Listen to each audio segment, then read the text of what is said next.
Bueno, y ya estamos acá. Se encendió la luz roja del café. Como siempre, estamos en el Café La República, tratando de, primero, de sacar algunas conclusiones de lo que abordamos en la primera hora de Haciendo Pie, y esto queda, por supuesto, siempre en manos del maestro Santiago Waldorf. Jorge, realmente la audición de hoy, ante todo, me parece que presentó un contraste muy interesante entre lo que tu editorial señalaba y lo que Jerry Garmunsky nos propone. Tu editorial subraya, me parece a mí, ¿no?, hacia dónde lleva un pensamiento extremo, hacia dónde la intolerancia hacia la palabra ajena y la preponderancia de las simplificaciones por sobre los matices va encerrando al pensamiento en una verdadera parálisis desde el punto de vista conceptual y desde el punto de vista de la interlocución. Y en contraste con ese señalamiento tuyo, lo tenemos a Jerry diciéndonos que es indispensable privilegiar la pregunta por sobre la respuesta ya constituida, que es indispensable escuchar, que la posibilidad de aprender de los demás sigue siendo fundamental para que el propio pensamiento se enriquezca. Y yo notaba a través de esta contraposición entre lo que tu editorial señalaba en este aspecto y lo que nuestro entrevistado marcó, qué importante que sigue siendo lo que nos plantea a su vez Martín D'Alessandro, que es tomar muy en cuenta que la oposición está desconcertada, que es importante advertir hasta dónde esa desorientación afecta el desarrollo de un pensamiento de centro y de una democracia vigorosa, porque por un lado el reconocimiento de los logros del oficialismo, pero por otro la dificultad para volver a ganar credibilidad con un planteo democrático republicano de centro, nos muestra en qué situación nos encontramos y cómo dentro de esa situación de parálisis y desconcierto hay cuestiones como la que vos señalabas, que tienen que ver con el conflicto entre la vicepresidenta de la República y el presidente, nos colocan en una situación institucional de confusión, de incertidumbre, de temor incluso con respecto a la estabilidad que pueda manifestar el sistema en la medida que quienes lo representan parecen estar inscriptos en un desacuerdo y en una intransigencia como esa a la que me refería en un comienzo. Muy interesante, Santiago. Me parece que el dilema que se nos está planteando, a ver, corregime si no es así, el dilema que se nos está planteando es que, otra vez, están contrapuestos dos modelos. No es que nos está saliendo mal lo que está saliendo de otra forma. Y no lo estoy, voy a tratar de no ser valorativo en esto. Está saliendo de otra forma. ¿Qué quiero decir? El presidente tiene una concepción de la construcción del poder. Esto se puede discutir, se debería poder discutir sin ser ametrallado, ¿no? Se debería poder discutir sin ser lapidado. Este concepto del poder es el poder como un todo. Es el poder del acuerdo, de la unanimidad en realidad. Es el poder de la unanimidad. Eso se llama populismo. Quizás como lo hemos utilizado o hemos abusado del término, es probable, Santiago, que alguna gente se siente ofendida si uno dice populismo, porque estamos en este dilema también de el gobierno está resolviendo cosas que había que resolver. En principio resolvió un tema, por lo menos hasta ahora, bastante importante con respecto a la inflación, que nos estuvo degradando durante décadas, nos estuvo haciendo muy mal. Entonces, cuesta señalar estas cosas sobre el oficialismo porque uno puede ser visto como un opositor, pero es la parte de la misma lógica. Es parte de esa lógica, de la lógica que empuja al gobierno. Exactamente, estamos delante de la necesidad de advertir que el gobierno pareciera creer que los logros necesarios que va teniendo lo autorizan a silenciar toda otra palabra que no coincida con la propia. Claro. Y no es así. De los propios logros, si se deriva la necesidad de permanecer en silencio o de no ejercer una oposición fuerte también, señalando necesidades que acaso el gobierno no contemple, se derivaría la idea inquietante de que para el gobierno, a fin de poder lograr lo que el gobierno logró, pareciera que es indispensable el silencio opositor. Sí, bueno, por lo menos del silencio, yo creo que es el silencio de un tipo de oposición. Ajá. El gobierno no está interesado en que haya una oposición de centro, Santiago. El gobierno quiere una oposición radicalizada, quiere el otro polo, quiere a Cristina Fernández, Sí. nos guste o no, quiere Cristina Fernández porque esa es la lógica del péndulo. Para ganar, hay que ganarle a un enemigo porque vamos por el todo. Y esto lo está demostrando, insisto, no está saliendo ficha limpia en el Congreso de la Nación por distracción ahora del oficialismo. No quieren que salga ficha limpia cuando ellos fueron impulsores de ficha limpia. Pero esto la dejaría fuera a la señora. Podría dejarla fuera, ¿no? Porque tampoco no es tan sencillo. Sí, tengamos en cuenta que para nosotros el concepto de oposición implica un rasgo esencial que es no la reconfiguración del mismo modo de pensar populista, no la reconfiguración del mismo modo de pensar, sino un pensamiento alternativo al de aquel que entiende que los hegemonismos, las autocracias, el discurso único, puede cambiar de vocero, tal vez no de orientación. Eso es inquietante. Es inquietante porque para nosotros que somos partidarios del sistema democrático y creemos en el disenso y en el consenso, Santiago, y en el diálogo y en la conversación y en otras cosas que en general están incluso en la Carta Magna de la República Argentina, pero hay gente que no considera que la cosa es así, que la dinámica va por otro lado y que lo que hay que tener es un buen proyecto de poder y un enemigo visible. Y yo creo que eso es lo que se está discutiendo, o mejor dicho, lo que no se está discutiendo. Lo que no se está discutiendo es lo que se da por sentado. Exactamente, que es un poquito lo que decía Martín D'Alessandro, ¿no es cierto? Lo que nos aclaraba en cuanto a la demora de la oposición. Si nos pusiéramos nosotros acá, Santiago, a hacer un punteo, ¿qué tendría que hacer la oposición? Bueno, la oposición centrista, la oposición que le acompañó con el voto a Milei, porque la otra está claro lo que está haciendo y lo está haciendo muy bien la señora Cristina Fernández, de quien sabe cómo posicionarse. El problema lo tiene el centro. El problema lo tiene el centro. Está desperfilado, está desfigurado. Ha perdido transparencia, su identidad ha quedado opacada por la dificultad de que ese discurso que en las elecciones últimas presidenciales todavía tenía un contenido diáfano, se desdibujó porque sus representantes han perdido la palabra. Claro, propia. Y han quedado del lado de lo ineficaz. Sí, ¿no? Sí, son buena gente, tienen buenas ideas, pero no saben hacerlo. Y ya se probó en el 2015, porque está esta idea instalada. Entonces hay que optar, no me vengas con sutilezas, hay que optar. Claro. Es decir, pasta o pollo, ya lo dijimos, pasta o pollo. Claro. Ya lo dijimos acá en este programa. Me parece que vale la pena esta conversación, porque no es que nosotros tengamos clarísimo cómo construir una democracia, pero estamos seguros que la democracia es mejor, que es más apropiada para el ser humano, porque no puede haber unicato. No es bueno. O puede haberlo y las consecuencias suelen ser muy graves. Vos sabés que justamente estaba pensando, ¿qué nos diría si a esta mesa pudiéramos invitar, como imaginariamente lo vamos a hacer enseguida, a Juan José Sebrelli?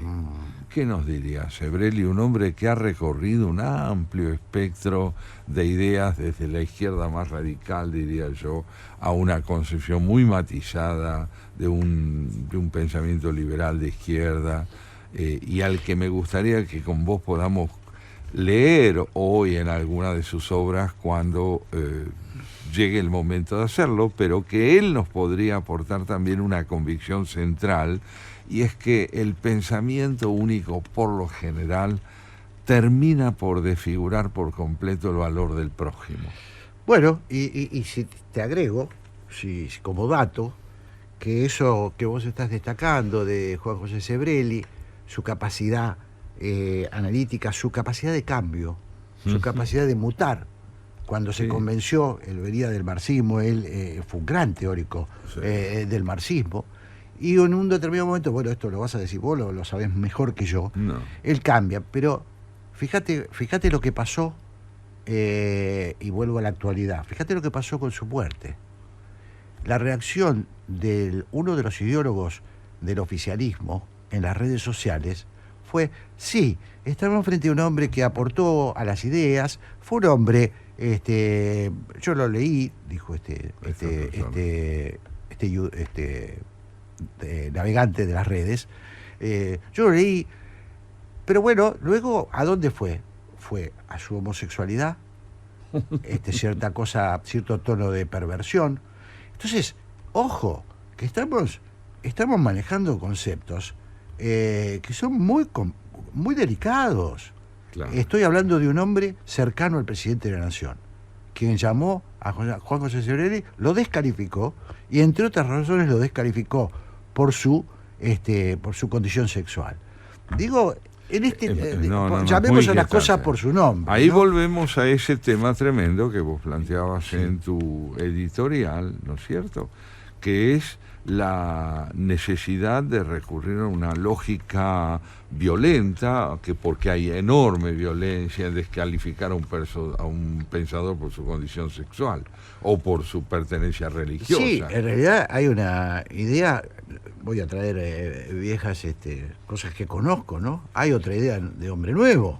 Acá está circulando otra vez el hombre nuevo, ahora un hombre nuevo ultraderechista. Eso es, aquello nos recuerda nuevamente aquella sentencia de Jean-Paul Sartre que tantas veces hemos traído a nuestro programa, cuando Sartre, frente a un alumno que le dice que Flaubert tenía hábitos de burgués, sí.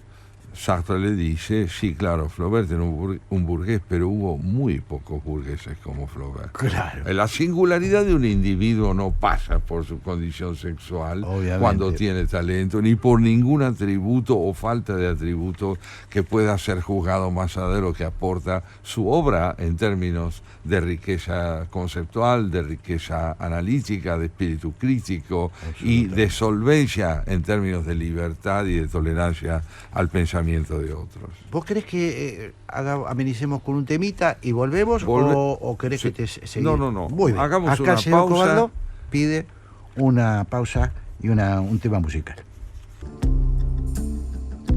Entonces, estamos acá en el Café La República y Santiago Cobaldo, empezabas a presentar a nuestro invitado de hoy, ¿no? Sí, a evocar la figura de Juan José Sebrelli, Jorge, pensador argentino destacadísimo, fallecido hace pocos días, en realidad este mismo mes del 2024, antes de cumplir 94 años, y nacido en 1930. Tuvo una larga vida, fecundísima, su obra es vasta, fue un ensayista muy prolífico y al mismo tiempo un polemista como pocos los ha habido en la Argentina, con una trayectoria llena de matices. Y hoy me pareció interesante, en el marco de todo lo que venimos desarrollando en nuestra audición, recordar un fragmento de su libro El vacilar de las cosas. Fíjate qué título cercano al de nuestra audición. Increíble, claro. Haciendo pie, tratando de ver si podemos afirmarnos sin aferrarnos con dogmatismo a ninguna certeza, pues él escribe en 1994, publica hace 30 años, El vacilar de las cosas, y dentro de ese libro, Jorge, una meditación que yo creo oportuna por dos razones traer a nuestro programa. Por un lado, porque vuelve a mostrar de un modo paradigmático, como lo ha hecho tantas veces Sebrelli, su versatilidad para abordar un tema desde distintos ángulos. Y en segundo lugar, la capacidad que él tiene de no quedar aferrado a un valor idealizado atribuido a una idea determinada y sobre todo una idea como lo es en este caso la revolución. El concepto de revolución. Se pregunta Sebrelli, ¿la revolución es deseable o tan siquiera posible? Y creo que en estos días o en estos tiempos en los cuales el concepto está tan desacreditado, en los que se tiende tantas veces a decir que ya no hay un pensamiento de izquierda y uno de derecha, que el populismo ha terminado por homologar conductas que en otro tiempo podían ser representativas de posicionamientos distintos, él toma este concepto y lo analiza con una, te diría, riqueza polémica que se va a prestar a que cambiemos ideas con él. Fíjate lo que nos dice. El análisis de las revoluciones burguesas no permite aceptar acríticamente la interpretación de la derecha que condena a priori a todo movimiento revolucionario como un acto irracional inexorablemente destinado al fracaso o a producir catástrofes. Argumentos igualmente fuertes impiden admitir la tesis que apruebe a priori la revolución como única forma de cambiar la sociedad, incluida la aceptación de todos los sufrimientos que pueda provocar. ¿Es posible encontrar una alternativa entre ambas posiciones extremas? Las terribles experiencias de las revoluciones del siglo XX nos vuelven extremadamente desconfiados ante una expectativa revolucionaria que pueda provocar resultados imprevisibles y contrarios a los propuestos. Y sigue diciéndonos, el dilema ético reside en elegir, arriesgar la propia vida y la de los demás, tanto partidarios como enemigos, en una acción revolucionaria con posibilidades de incierto éxito. ¿Acaso la vida en sí misma no merece ser preservada en situaciones extremas de opresión e inhumanidad? Y en ese caso es preferible arriesgarla con la esperanza de una mejor. Pero es difícil decidir cuándo la situación es realmente tan insoportable que valga más la lucha donde una de las alternativas es la muerte. Los hechos nítidos se dan rara vez. El mal absoluto es tan raro como el bien absoluto. Las situaciones son casi siempre ambiguas. Los partidarios de la violencia revolucionaria alegarán que se trata en realidad de contraviolencia, de la negación de la violencia implícita que ejerce la sociedad establecida. Las guerras, el terrorismo de Estado, la represión policial, la intolerancia religiosa han causado tantas o más víctimas que las revoluciones. Así comienza Sebrelli su participación en nuestra mesa. Muy interesante, ¿no? Me parece que, bueno, abre un montón de... A mí, en principio, me abre un montón de preguntas, incluso algún cuestionamiento, o por lo menos me gustaría aclararlo, porque él, por lo menos en este párrafo, no habla de la representación, ¿no? No. Es decir, la revolución en representación de quién.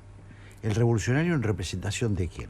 Después dice un montón de cosas, por supuesto, que son muy interesantes, ¿no? Que no es la única forma de cambiar una sociedad. Él está polemizando seguramente con los sectores izquierdistas que propiciaban la revolución como único camino de cambio. Me parece que hay muchas cuestiones. Y también te diría yo, discutiendo la posición de aquellos que entienden que el concepto de revolución siempre desemboca en algo estéril. Claro. Siempre desemboca en Las algo dos cosas son falsas. Los dos extremismos son materia de polémica para mí. Claro. Y en cuanto a lo que vos preguntas, sí, en nombre de quién habla, es evidente que cuando el concepto de revolución toma la característica de ser la expresión de un pensamiento que encarna el bien, sí, en contra del mal, Sebrelli se muestra muy dudoso de que el desarrollo de ese posicionamiento no desemboque en una sangrienta intransigencia. Claro. Fíjate vos lo que viene a decirnos a seguir y a partir de lo que preguntás. Sí. El problema no es el de la violencia para derrocar regímenes tiránicos, algo que después de todo fue admitido desde Santo Tomás, sino la violencia arbitraria a que lleva la dinámica misma de la revolución. Ya vimos que muchas veces las víctimas del terror jacobino y del estalinista eran inocentes. ¿Dónde están, pues, los límites entre la violencia justificada y la injustificada? ¿Quién establece esos límites? Por otra parte, la izquierda revolucionaria de nuestra época no juzgaba a la violencia como una consecuencia inevitable de la revolución, sino como su causa, inspirándose a veces sin saberlo en Georges Sorel. Consideraba que la violencia era el desencadenante de la revolución. Por lo tanto, se la preservaba, organizaba y planificaba fríamente. De ese modo, la violencia revolucionaria se transformó en los años 70 lisa y llanamente en terrorismo. Ya no fue más la lucha de calles, la barricada, las multitudes enfrentando a la policía o al ejército, sino la acción solapada, oculta, del secuestro, la captura de rehenes, los asesinatos, el atentado en lugares inocuos con sacrificios de inocentes. Una violencia, pues, que estaba más cerca del nihilismo que del socialismo y que era difícil discernir de los métodos de la ultraderecha del fascismo. Claro, muy interesante. Y claro. Fue una discusión muy fuerte en los años 70 y sobre todo posterior, de los años 60, los años 80 y 90. Bueno, me parece que hay por lo menos, a ver, te digo lo que observo, ¿no? Frente al tirano, frente a la tiranía, es más fácil ubicar la validez de la insurrección. Claro. Porque la lucha por la libertad debe ser uno de los momentos, no sé, creo más idílicos festivos, dice él. Claro, y tiene razón. Si vos frente al tirano, frente al Somoza, para decirlo con nombre, frente al Stroessner, frente a los dictadores que tuvimos en la Argentina, bueno, el territorio está más claro, incluso la discusión sobre los métodos se relativiza. Pero luego está la arrogancia de la vanguardia. Está la arrogancia de la vanguardia, que fue una de las grandes tragedias que nosotros vivimos en la Argentina muy fuertemente, que es quién te designó para ser la vanguardia esclarecida, ¿no? Me parece que ahí está. Bueno, ahí estás tocando el punto más complejo del tema que él aborda aquí, claro, que es justamente esa tendencia a transformar el alzamiento contra el dictador, contra la violencia sanguinaria que se ejerce de un Estado que ha caído en manos de un déspota, en una convicción que permite y justifica cualquier violencia ejercida contra quien no comparta el modo como se concibe esa revolución. Claro, me parece que en ese sentido, aunque a veces a uno le cuesta ver que se han dado pasos en la historia, se dan pasos, no todo es retroceso continuo, ¿no? No. Uno de ellos es que la idea de democracia, la idea de participación popular, aún en aquellos regímenes que la deforman con el populismo, no es exactamente igual a lo que reinó durante décadas en el mundo. En la historia de la humanidad. De la historia de la humanidad, que era esa legitimación de las tiranías. Porque a nosotros ahora nos parece el régimen del chavismo, que dicho sea de paso, todas las dictaduras que tenemos, a ver si yo no estoy repasando mal, todas las dictaduras que tenemos en América Latina se hacen en nombre de la izquierda, ¿no? Sí. Creo sí, yo. en general sí, salvo ahora, te ¿no? diría Antes no era así. No. Bukele es un hombre que no pareciera... Bueno, Bukele es un régimen populista, pero ganó por el 80% de votos. Bueno, también podría decir lo mismo el venezolano, ¿no? Pero bueno, las elecciones sabemos que fueron fue una elección. Lo que estamos advirtiendo junto a Juan José Sebrelli en este fragmento de su libro El vacilar de las cosas, Sí. es que el concepto de revolución, cuando queda congelado o fijado en una sola acepción e identificado, digamos así, o con un comienzo venturoso que permite luchar contra el despotismo y luego homologado a la idea de que todo su proceder por parte de quienes representan la revolución no debe ser materia de discusión sino de acatamiento, son peligrosos. Claro, son ideas peligrosas. Cercano, por ejemplo, yo retomaría ahí, Jorge, Sí. lo que acabas de decir de la democracia. La democracia, en tanto aspira, republicanamente entendida, y pese a la crisis en que hoy se encuentra, a poner de manifiesto la necesidad del debate constante, del no monopolio de la idea de verdad, contiene en sí un antídoto con respecto a este dogmatismo propio de la idealización de la noción de revolución. Claro.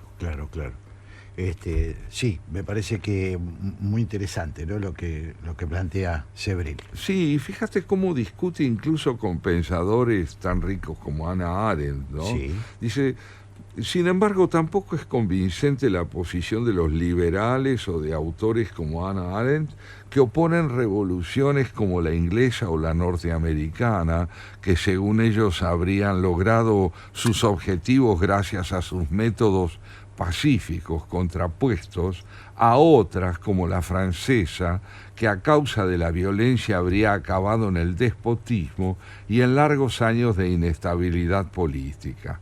Esta corriente interpretativa desconoce que sólo la segunda revolución inglesa, la llamada gloriosa revolución, fue pacífica y que sólo pudo serlo porque antes había habido una revolución violenta, la de Cromwell.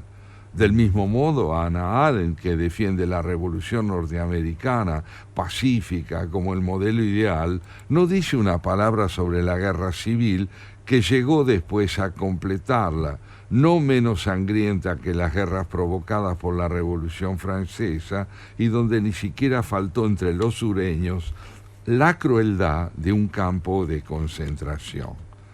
Creo que aquí hay algo interesante también, siempre dentro de un terreno de intercambio de ideas, Sí. que es este concepto que lleva a idealizar la presunta existencia de revoluciones pacíficas por el hecho de que, produciéndose en un momento, parecieran encerrar dentro de sí mismas todo el proceso de lo que el concepto implica. Y en verdad no es así, porque como bien recuerda él, en este caso con justicia, la revolución inglesa, la de Cromwell, llevó a decapitar al rey. Claro. Implicó una reacción violentísima contra la monarquía que acorta las distancias entre la Revolución Francesa y la inglesa. Y en cuanto a la Revolución Norteamericana, él asocia este proyecto de independencia de los Estados Unidos con respecto a Inglaterra con otro aspecto tremendo, que fue la guerra civil norteamericana, ¿no? Que para él se caracterizó por una lucha contra el brutal despotismo del sur y la esclavitud de los estados sureños. Sí. Creo que Sebrelli está buscando sustraer el concepto a definiciones dogmáticas que impidan reconsiderarlo críticamente con suficiente libertad de espíritu como para preguntarse hoy si sigue siendo un concepto útil o, como él dice, ¿la revolución es deseable o tan siquiera posible? Y agrega esto: quienes atribuyen al radicalismo de su ideología los contratiempos que tuvo la Revolución Francesa olvidan que ésta fue tan conservadora en sus comienzos como la inglesa y que la libertad de pensamiento contra las tradiciones eclesiásticas y el liberalismo político opuesto a la monarquía absolutista fueron importados por Voltaire y los enciclopedistas franceses, de los filósofos empiristas ingleses y de los iluministas de Escocia. Si la Revolución Inglesa logró terminar más fácilmente que la francesa no fue por su ideología más atemperada, sino por la flexibilidad de su clase terrateniente, que a diferencia de la nobleza francesa, dejó de ser feudal para transformarse en capitalista y supo establecer alianzas con la burguesía industrial y comercial. Fue, por el contrario, el carácter retrógrado de la aristocracia francesa lo que obligó a la burguesía a adoptar actitudes más revolucionarias de lo que hubiera querido. Claro, claro. Esto me parece fundamental para entender que la Revolución Francesa también fue consecuencia de la intransigencia de una aristocracia que era incapaz de entender los desafíos que la época planteaba y se aferraba a criterios y normas que ya no eran representativos de la nueva época en la que estaba inmersa Francia a fines del siglo XIX, cosa que sí ocurrió en el caso inglés. Después de todo, los ingleses tuvieron una Cámara de los Comunes y no solo una Cámara de los Nobles, porque comprendieron que había que hacerle lugar al adversario, al que no pensaba como uno. Para que la estabilidad política no se rompiera, había que incorporar nuevos protagonistas. Que es un avance gigantesco, ¿no? Enorme. Gigantesco. Enorme. Y ahí está la consideración del prójimo en un nivel altísimo. Claro, muy, muy interesante, ¿no? Digo, estoy pensando cuándo sería justificable la revolución, ¿no? Eso es todo un tema, porque en la historia ya, digo, está claro lo que dice Sebrelli, Sí. Incluso con su polémica con Hannah Arendt, ¿no? Es posible que, bueno, que le asista la razón en las críticas a Arendt, en este aspecto, ¿no? Arendt es multifacética y tiene una... Y tanta riqueza como la de él, ¿no? Como la de él, sí. Pero bueno, me preguntaba, me iba preguntando con el correr de los tiempos, el asentamiento de otros conceptos sobre la representación, bueno, cuán válido es o cuán válido es. Vos dijiste algo al pasar muy interesante para mí, creo que para Sí. los oyentes también. En general, la revolución cuando nace como lucha contra una situación donde están avasallados los derechos a la libertad, al desarrollo económico, a la educación, al espíritu crítico, es una consecuencia explosiva de la intolerancia a la intolerancia. Pero en todo caso es un camino no deseado. No deseado. Es un camino forzado. Es forzado. Es decir, es Entonces, como la defensa frente al ataque, digamos, es como la defensa personal. ¿no es cierto? Exactamente, que vos sos víctima la de una legítima agresión. defensa. Exacto. ¿No? Entonces, ahí el concepto Claro. de revolución tiene como característica el ser respuesta a una violencia padecida. Claro. Pero cuando se la convierte en doctrina y en un sistema que no admite otra posibilidad de vertebrarse que no sea la de quienes dicen representarlo, bueno, ahí está el estalinismo, ahí está el pensamiento Mussolini, Sí, ahí sí. está lo que padecimos en los años 70 Sí, claro, en claro, nuestro claro. país. Incluso la discusión es muy finita porque después vienen las interpretaciones sobre qué es sobre qué es el padecer violencia o padecer el atropello. Ahora lo estamos simplificando porque este es un programa de radio, pero en los años 70 había violencia ejercida por el poder, el poder supuestamente democrático también ejerció violencia, entonces había una argumentación que era legítima defensa frente al poder paramilitar, parapolicial que instrumentó el peronismo en el poder, aquel peronismo tan decadente después de la muerte del general Perón, lo que nos llevó Isabel. Bueno, en fin, es un tema muy complejo. Pero yo creo, esto es una opinión personal, que me disculpe el maestro Sebrelli, que sabía muchísimo, infinitamente más que yo, pero yo creo que conviene vacunarse, que la revolución es un recurso que conviene pensarlo muy bien. Bueno, yo coincido totalmente con vos, creo que fundamentalmente la historia nos viene a mostrar que normalmente el concepto de revolución desemboca en la intransigencia, el dogma y en la producción de una violencia ejercida en nombre de la paz. Claro, porque además el ganador de alguna manera se legitima el que triunfó por la fuerza logra un grado de legitimidad, ¿no? Y que lo lleva luego a ejercer el poder de manera dictatorial. Una es vez casi más, inevitable. una vez Salvo más. la Revolución Portuguesa, que es un tema aparte para hablar. Pero de Sí, verdad sí, lo digo. sí, la De verdad lo revolución- digo. sí, Porque sí. es la única en la historia. Es única. Es decir, fue incruenta. Sí, fue incruenta, pero además se llevó a cabo en un momento en el cual la dictadura salazarista ya no tenía ningún recurso Claro, más que pero entregar el los poder. revolucionarios podrían haber aprovechado para generar un poder propio y sin embargo hicieron una revolución, entregaron Convocaron llamaron elecciones, de convocaron elecciones, inmediato y pero eso ya acá lo hemos hablado porque tanto vos como yo somos fanáticos. somos filo portugueses. Somos filo portugueses. Pero es un caso único en la historia. Sí, muy curioso. No hubo prácticamente violencia en la Revolución Portuguesa. No, de hecho, Sí. no fue así. Por último, vale la pena recordar que esta idea de Sebrelli merece atención. Aceptar esta característica dual de la revolución Sí. es difícil. Tanto sus apologistas como sus detractores solo reconocen una de las dos caras, estigmatizando a quien se empeña en ver la otra. Aquí está la advertencia final de él, viene a decirnos cuidémonos de las idealizaciones o de las descalificaciones que no admiten reconsideración crítica. Nosotros hemos planteado también una posición. Es preferible la palabra a la violencia ejercida como método de transformación social. Y el maestro Sebrelli estaría de acuerdo. Yo creo que sí. Ha predicado esto durante los últimos años de su Ya lo vida, creo. ha sido un gran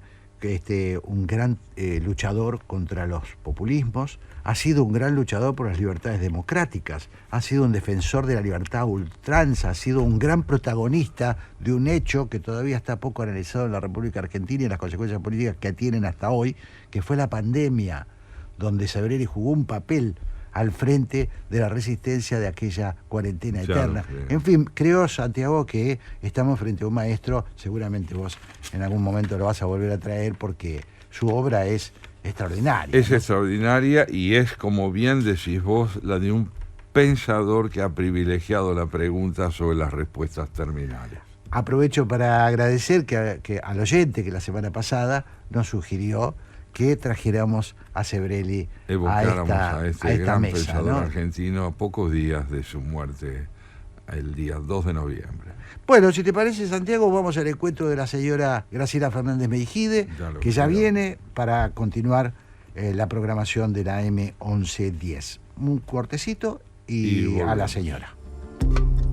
Muy bien, ha llegado la hora para nosotros de entregar el mando a la señora Graciela Fernández Mejide con su acompañante Pablo Marmorato. Yo quiero decir algo, antes de darle la palabra a Graciela y a vos. Ajá. Me siento un poquito acá al divino botón, porque vamos a juntar dos tipos, una señora y un señor, que están alborozados porque ganó Racing. ¿Es así, Graciela? Usted también es hincha de Racing, ¿no? Así es, sí. A ver, Sí. hincha, no soy de ningún, porque no soy futbolera. Claro. Pero ¿sabes qué? Un primo, hermano de mi padre, Sí. Lolo Castañola, Sí. jugaba en Racing cuando eran amateur, cuando Mirá. no se les pagaba. Él trabajaba en Segva, esa empresa ya que no existe de electricidad, y además jugaba al fútbol. Pero Por que- lo tanto, siendo no. yo de Avellaneda y papá de Racing, ¿qué querés que fuera? Claro. Pero muy bien, y además que escúchame, yo también lo soy. Ahora, no podría dar nunca un ejemplo como el tuyo, que es una prueba más de que en tu familia la capacidad de entregarse a una causa sin condiciones se remonta en el tiempo. Y bueno, son las cosas, eso me pasa por vieja. No, qué notable. Bueno, no, Jorge, vamos a decirle, Graciela, vamos a decirle a Jorge, a Pablo y a Mónica que no se sientan inhibidos. No es una buena noticia le No sabemos, podemos dar. Pablo, no sabemos Marmorato de qué cuadro es. Pablo no debe ¿Lo saber de incluiste? Racing, si no, sé. yo voy a hablar. Graciela debe saber. No sé. Pablo no sé. Lo que sí sé es que se ha vuelto tenista, pero de fútbol no tengo mira. idea que le gusta. Entonces puede ser de Racing. Si Sí, sos sí, tenista, bueno, pero si por lo sos pronto tenista, lo que podemos decir es que el fútbol tiene esas dos caras, ¿verdad? Claro. La de la locura, que a veces corrompe y está vinculada al delito y a la violencia, y la otra remitir a un mito de la infancia que parece sobrevivir a todas las adversidades. a mí me parece, voy a arriesgar una opinión. A mí me parece que es uno de los únicos fanatismos permitidos. Que está bien ser fanático, que no hay otra manera. Y que si se capitalizara solo ahí el espíritu del fanático, las sociedades serían mejor. Solo ahí. Yo me temo que el fanatismo rebase todas las fronteras. Bueno, ese es el problema. Claro, el lío es cuando se va más allá de una sola de las cosas. Claro, pero digo, como canal de expresión, Sí. el fútbol o la música son, bueno, esto es para discutirlo, ¿no? Pero son algunas expresiones que están cercanos más a los sentimientos que a la razón. En cambio, la política no puede contaminarse con el fanatismo porque sabemos cómo termina, ¿no? En esto, si lo comparabas con la política, Claro, totalmente razón. Claro. Totalmente. claro. ¿Y qué hicieron hoy ustedes de bueno? Bueno, Además de- nosotros estuvimos hablando un poquito con Martín D'Alessandro, a quien ustedes conocen muy bien, sociólogo, presidente de Poder Ciudadano, y tratando de aclarar un poco esta semana que yo creo estuvo caracterizada, también lo dijimos en nuestra introducción, en nuestro monólogo, estuvo caracterizada por fuertes definiciones, ¿no? Una Muy. definición política muy fuerte con el lanzamiento de las llamadas Fuerzas del Cielo y todo lo que allí se dijo. Segundo, Yo un hecho también político. por ahí. ¿Cómo, perdón? Por ahí también. Claro, y un hecho que tiene concomitante con eso, que fue la pelea del presidente con Victoria Villarroel.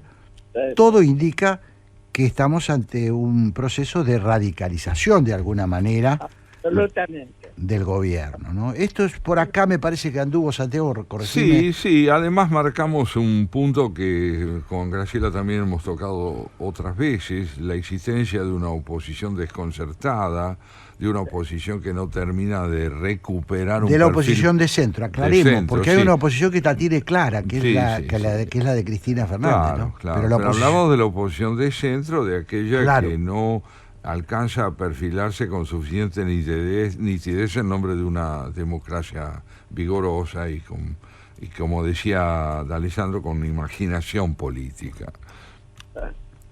Así es. Lamentablemente, muchachos, lamentablemente. Sí, Como decía mi médico clínico del Cuore, sí. Ujú. antes de la intervención, por la cual no pude estar 2 programas, sí. decía, ¿y qué va a pasar? Ujú. ¿Voy a tener que ser político yo? Claro, ¿en qué terminaremos? Claro, claro. ¿Qué Claro. se garantizaba ser honesto? Bueno, es cierto, es un escenario, es para charlar, no tenemos mucho tiempo, pero me parece que es un escenario muy complejo, donde tendemos, Graciela, otra vez hacia la polarización el año que viene, ¿no? Otra polarización entre el oficialismo y el kirchnerismo, porque nos guste o no, aparece Cristina Fernández de Kirchner ayudada un poquito por el oficialismo, por ejemplo, al no aprobar ficha limpia. Sí. Aparece otra vez Cristina Fernández de Kirchner como el enemigo deseado. Y bueno, eso sí, se van a usar todas las estrategias, aquellas que uno comprende Sí. y acompaña porque entiende que la política es lucha por el poder y Por supuesto. y otras que son hasta sucias, ¿no? Sí, sí.